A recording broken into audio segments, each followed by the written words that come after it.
31শে জানুয়ারির পরে এতদিন চলে গেল, এখনো পর্যন্ত আমরা দৃশ্যমান 31শে ডিসেম্বরের পরে এতদিন চলে গেলেও আমরা দৃশ্যমান কোনো পদক্ষেপ কিন্তু এখনো পর্যন্ত দেখিনি। এই যে জুলাইয়ের যে প্রেরণা ঘোষণাপত্রে এখনো পর্যন্ত আমরা 31শে ডিসেম্বর যেখানে আমরা সরকারের সুস্থ হয়ে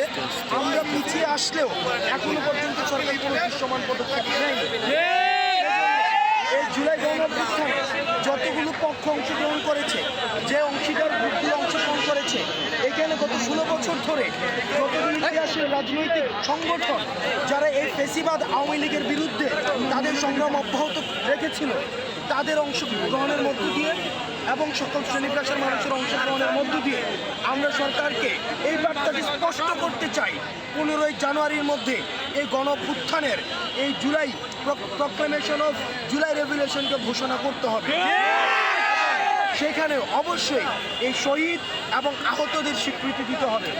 এবং সেখানে যে আমাদের 47, 71 এবং 24-এর যে ঐতিহাসিক যে ধারাবাহিকতা, সেই ধারাবাহিকতার সুস্পষ্ট সেখানে বর্ণনা করতে হবে